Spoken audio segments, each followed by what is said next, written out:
नमस्कार, मी किशोर बोराटे. तिसरा डोळा या यूट्यूब चॅनलमध्ये मी आपलं सर्वांचं स्वागत करतो. तुम्ही आत्तापर्यंत माझे ब्लॉग्स वाचले असतील, पण अनेकांचा आग्रह होता की हेच टायटल घेऊन तुम्ही एखादा यूट्यूब चॅनल काढा आणि त्या माध्यमातून तुम्ही व्हिडिओ बनवा. त्यामुळे मी हा पहिलाच प्रयत्न करतो आहे. तर आजचा आपला जो विषय आहे तो संभाव्य मनसे भाजपा युती संदर्भामध्ये. म्हणजे ज्यावेळेला चंद्रकांत दादा नाशिकला राजसाहेबांना भेटले आणि तिथून पुढं मीडियामध्ये संभाव्य मनसे भाजपा युतीबाबत चर्चा होऊ लागल्या. अर्थात वारंवार त्याचा चंद्रकांत दादा असतील किंवा विरोधी पक्षनेते देवेंद्र फडणवीस असतील किंवा स्वतः राजसाहेब असतील, यांनी वारंवार त्याचा इन्कार केलेला आहे. तरीसुद्धा मीडियामधून जे काही बोललं जातं आहे किंवा ज्या काही गाठीभेटी होत आहेत त्याच्यावरून तरी ते असं वाटते की बाबा या दोन्ही पक्षांच्या मध्ये काहीतरी शिस्त आहे. आता नाशिकला भेट झाल्यानंतर सुद्धा चंद्रकांतदादांनी प्रतिक्रिया दिली होती किंवा त्याच्या आधीही देवेंद्र फडणवीस साहेबांनी चंद्रकांतदादांनी अनेक वेळा ते बोलले होते की मनसेचे जोपर्यंत परप्रांतीयांच्या संदर्भामधली जोपर्यंत भूमिका स्पष्ट होत नाही आहे तोपर्यंत भाजप आणि मनसे युतीबाबत आम्ही काही म्हणजे बोलू शकत नाही. काय असतं माहिती आहे ना, हे राजकीय लोक आहे ना अनेक बाजूनी बोलत असतात. ज्या वेळेला हिंदुत्व हा या समान धाग्यावर आम्ही एकत्र येऊ शकतो अशी एक हवा निर्माण केली जाते किंवा असा एक मुद्दा पुढं सारला जातो की हिंदुत्व या एका मुद्द्यावर आम्ही एकत्र येऊ शकतो, पण त्याच वेळी लगेच दुसऱ्या बाजूने परप्रांतीयांच्या विषयी भूमिका स्पष्ट करावी असा भाजपकडून आग्रह धरला जातो आहे. आणि हा आग्रह इतका म्हणजे गेल्या काही महिन्यामध्ये इतक्या प्रचंड प्रमाणामध्ये धरला जातो आहे की म्हणजे असं वाटतं आहे की म्हणजे मनसेचे नेते हे म्हणजे भाजपाच्या मागच लागलेत की कसंही करून आमच्याशी युती करा. आणि भाजपवाले सांगतात नाही नाही तुम्ही तुमची भूमिका स्पष्ट करा, त्याच्याशिवाय आम्ही युती करणार नाही, हे असं एक जे भासवलं जातं आहे.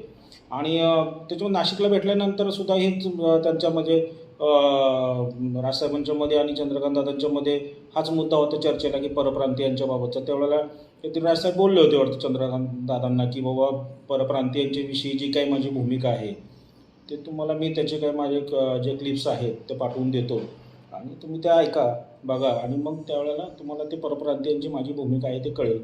त्यानंतर काहीतरी मनसे नेते संदीप देशपांडे यांनी चंद्रकांतदादांना त्या उत्तर भारतीय मेळाव्यामध्ये जे काही भाषण केलं होतं राज ठाकरेंनी ते पाठवून दिलं आणि ते काहीतरी चंद्रकांतदादांनीच परवा सांगितलं की मी ते 4-5 वेळा ऐकलं आणि मग मी राजसाहेबांना भेटायला आलो, त्यांनी मला निमंत्रण दिलं होतं आणि परवा ती कृष्णकुंजवर भेट झाली. भेट झाल्यानंतर 20 मिनटं ते पत्रकारांशी बोलले. त्या पत्रकारांशी बोलताना त्यांनी एक शब्द वापरला की जे परप्रांतीयांच्या बाबतीत मनसेचं जे एक परसेप्शन्स तयार झालेलं आहे ते परसेप्शन जोपर्यंत ते दूर होत नाही आहे तोपर्यंत युती होऊ शकत नाही. एका बाजूनं म्हणायचं हिंदुत्व हा आमचा समान धागा आहे आणि त्या हिंदुत्वाच्या मुद्द्यावर आम्ही एकत्र येऊ शकतो आणि दुसऱ्या बाजूने परप्रांतीयांच्या बाबतचं परसेप्शन एक म्हणजे आता आपण तुम्हाला सगळ्यांना माहिती आहे की असं परसेप्शन आहे काय फक्त मनसेलाच लागू होतं असं काही नाही आहे. अनेक राजकीय पक्ष असतात की जे त्यांच्या बाबतीमध्ये काही परसेप्शन्स झालेले असतात. सगळे असा कुठला राजकीय एखादा पक्ष दाखवा की त्याच्याविषयी काही परसेप्शन्स नाही आहेत. हे सर्व पक्षांच्या बाबतीमध्ये हे असतंच. ते भाजप असेल, काँग्रेस असेल, सेना असेल, मनसे असेल किंवा इतर पक्ष असतील. आणि हे जे तत्त्व वगैरे ह्या गोष्टी ज्या असतात ना, जे तत्त्व वगैरे हे आपली जी राजकीय किंवा आपली जी निवडणूक प्रक्रिया आहे ना, ही प्रक्रिया एवढी मजबूत आहे संविधानाने जी निर्माण केलेली की तुम्ही अशी कोणाची एक बाजू धरून तुम्ही नाही राहू शकत. असं तुम्हाला मतं मागायलाही प्रत्येकाच्या दारात जावं लागतं. सर्व जाती धर्माच्या लोकांच्या पुढे हात जोडावे लागतात. कुठल्या तरी एकाला जवळ करून दुसऱ्याला तुम्ही लांब करून निवडणूक भारतात तरी तुम्ही करू शकत नाही आहे. त्यामुळे असे काही हे म्हणजे परसेप्शनचे वगैरे भाजपने सुद्धा असे दाखले देऊ नयेत. भाजपने सुद्धा आज त्यांचे विचार बाजूला ठेवून म्हणजे वाजपेयीच्या वेळेला पंतप्रधान होते तेव्हा 21 पक्षांशी युती केली होती ना. त्यावेळेचे जे कुठे भाजपला त्या 21 पक्षांनी कधी सांगितलं होतं की तुम्ही तुमचं परसेप्शन हे करा म्हणून. त्या 21 पक्षांशी तडजोड केलीच नाही. त्यावेळेला भाजपाने त्यांचे आवडीचे जे समान नागरी कायदा असेल, 370 कलम असेल, राम मंदिर असेल, हे मुद्दे बाजूला ठेवलेच होते ना. ते भाजप म्हणजे त्यावेळेला परत आता नंतर भाजपा PDP युती झाली. त्याच्यानंतर आता हे म्हणजे शिवसेनेनं काँग्रेस राष्ट्रवादीबरोबर जाऊन सरकार स्थापन केलं. त्यावेळेला कोणते परसेप्शनच्या गोष्टी करतो आपण आणि कुठल्या राजकीय तत्त्वप्रणालीच्या गोष्टी करतो. जर शिवसेनेची पूर्वीची भाषणं काढून बघा उद्धव साहेबांची, काय बोलले ते काँग्रेस राष्ट्रवादीविषयी. काय असतं राजकारणामध्ये ना, राजकीय गरज ही एकत्र यायला भाग पडते. हे सगळं म्हणजे इथं राजकारणामध्ये बेरीज महत्त्वाची असते. त्यामुळं आज परिस्थिती जर बघितली आपण, तर आता मध्ये बघा ते सेनेनं काहीतरी MIM बरोबर पण युती केल्याचं म्हणजे मध्ये बोललं जात होतं. मालेगावला काही कुठं मला नक्की माहीत नाही आहे, पण बोललं जात होतं. मग आता ह्यांनी देवेंद्र फडणवीस साहेबांनी अजितदादांच्या बरोबर पहाटेचा शपथविधी उरकून घेतला. तर त्याच्या आधीची भाषणं काढून बघायला पाहिजे ना फडणवीस साहेबांची, अजितदादांच्या विरोधातली. त्यावेळेला ते बैलगाडीवर पुरावे घेऊन ते प्रचार केला त्यांनी, माझ्याकडे बैलगाडीवर पुरावे आहेत. नंतर त्यांनी पहाटेचा शपथविधी केलाच ना. तरी ते राजकारण हे अशा पद्धतीनं चाललेलं असतं.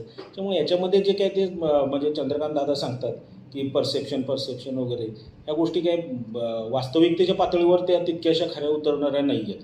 आणि जर समजा तुम्ही भाषणं कधी म्हणजे पाठीमागची जरी तुम्ही साहेबांची भाषणं काढून बघितली, त्याच्यामध्ये त्यांनी सांगितलं आहे ना की परप्रांतीयांच्या इथं येण्याला आणि राहण्याला हा माझा बिलकुल विरोध नाही आहे.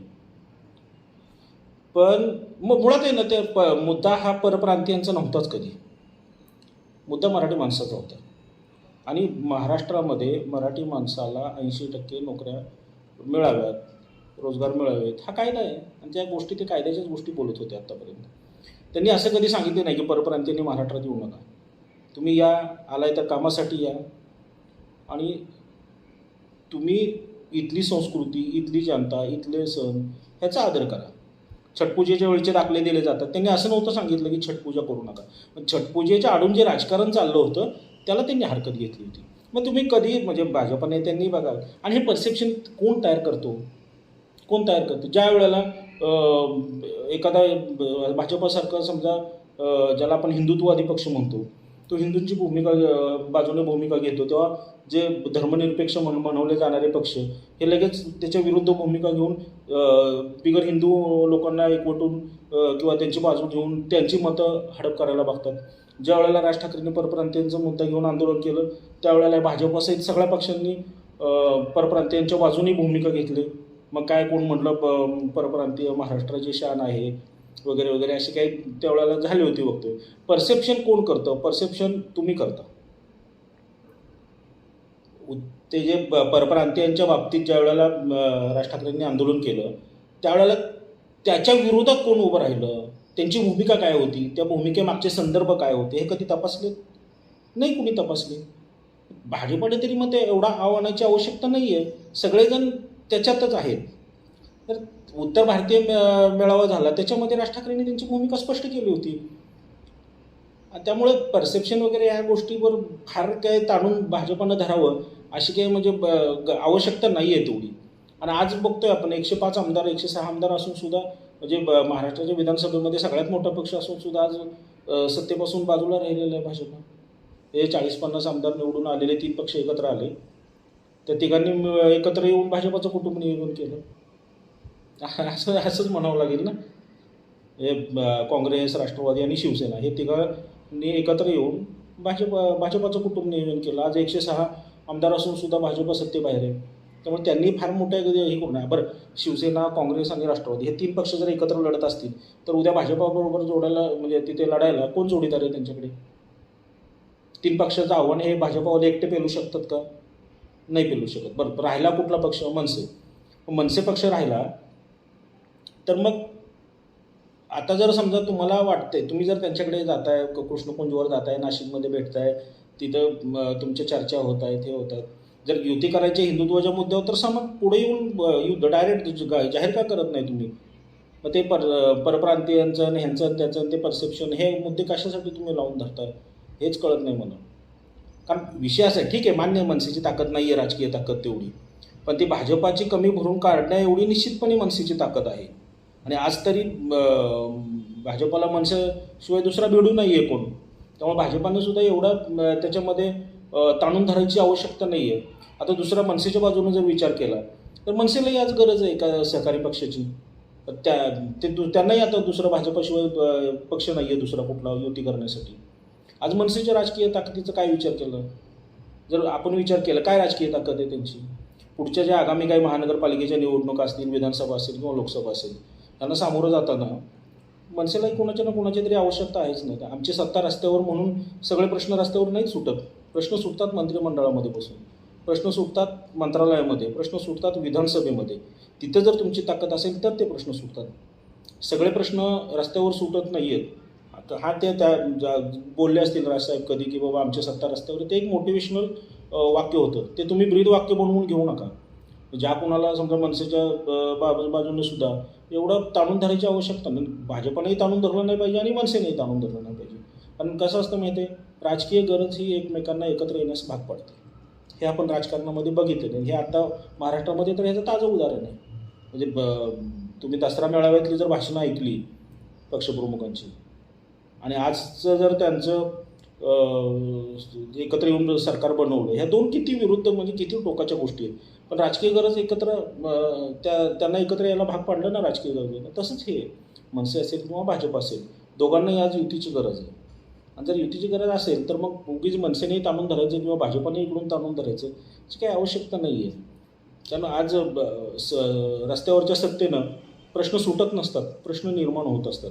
एखादा राजकीय पक्ष काढायचा, तो पक्ष पुढं चालवायचा, त्याला त्या यशाच्या सर्वोच्च शिखरावर न्यायचं, ह्याच्यामध्ये आयुष्य जातो. शिवसेना प्रमुखांनी आयुष्य घालवलं त्यावेळेला त्यांना ते 90च्या दशकामध्ये 95ला की 99ला त्यांची सत्ता आली. त्याच्यानंतर परत आज आले. हे एवढं सोपं नसते. त्यामुळं मनसेनेही एवढं फार ताणून धरायची आवश्यकता नाही किंवा मनसेच्या नेत्यांनी म्हणा किंवा कार्यकर्त्यांनी वगैरे, आणि भाजपानेही एवढी ताणून धरायची आवश्यकता नाही आहे. जर हिंदुत्वाच्या समान धाग्यावर जर समजा युती होणार असेल तर मग याच्यामध्ये हा विषय परप्रांतीयांचा किंवा ते परसेप्शन्सन वगैरे हे त्या गोष्टी आल्याच नाही पाहिजेत. कारण तुम्हाला एकत्र येण्याशिवाय पर्यायच नाही आहे. मनसे एकटी लढून सुद्धा असं किती फार मोठे यश मिळवणार आहे, किती मोठे यश मिळवणार आहे, किंवा भाजपा एकटी लढून समजा यश मिळवलं पण किती मिळणार आहे, पूर्ण फुल मेजॉरिटीमध्ये येणार आहे का? नाही येऊ शकणार. हे त्यांनाही माहिती आहे. त्यामुळे दोघांच्याही कुवत, दोघांच्याही मर्यादा ह्या एकमेकांना माहिती आहेत. मग हे सगळं कशासाठी चाललं आहे? म्हणजे वातावरण निर्मिती करायचं म्हणून चाललं आहे की खरोखरच बाबा काय भाजपला काय प्रश्न येतो आहे याच्यासाठी चालले? ठीक आहे. आता काल चंद्रकांत दादा राजसाहेबांशी चर्चा करून दिल्लीला गेलेत. तर ते बोललेत काल पत्रकारांना दिल्लीत सुद्धा की हो मी राज ठाकरेंना भेटलो आहे आणि मी जे काय आमच्यामध्ये चर्चा झाली ते सगळं आम्ही वरिष्ठांना सांगू आणि त्याच्यानंतर मग आमचा काय जो निर्णय होईल तो होईल. ठीक आहे ना, बघू आपण पण म्हणजे आता पुढं कशा पद्धतीनं त्यांच्या हालचाली होत आहेत, कशा पद्धतीनं पावलं पडत आहेत ते बघता येईल आपल्याला. परंतु आजच्या तारखेला जर बघायचं म्हटलं तर पुढच्या आगामी निवडणुकांच्यासाठी हे दोन पक्षांनी एकत्र येणं ही त्या दोन्ही पक्षांच्यासाठी फायद्याची गोष्ट आहे. आणि हे दोन्ही पक्षाच्या नेत्यांनी आणि दोन्ही पक्षाच्या कार्यकर्त्यांनी समजून घेणं ही फार मोठी गोष्ट आहे. कारण राजकारणामध्ये हे बेरजेचं राजकारण करावं लागतं आणि बेरजेचं राजकारण करेल तोच पक्ष सत्तेमध्ये असेल. आत्ताशी इथे सुरुवात झालेली आहे चर्चेच्या फेऱ्या. कदाचित उद्या परत दिल्लीवर आल्यावर चंद्रकांत दादा राजसाहेबांना भेटायला जातील, उद्या देवेंद्र फडणवीस जातील, सुधीरभाऊ मुनगंटीवार जातील. हे चालूच राहणार आहे जोपर्यंत इलेक्शन येत आहेत, जवळ येत नाही तोपर्यंत हे चालूच राहणार आहे. फक्त आपल्याला बघायचं की हे दोघं एकत्र येतात की नाही येतात, युती होते की नाही होते, हे बघणं आपल्याला फक्त महत्त्वाचं आहे. आणि त्या दृष्टीनं आपलं लक्ष राहील आणि त्या वेळेला त्या पद्धतीनं आपण ते विश्लेषण करत राहू. धन्यवाद.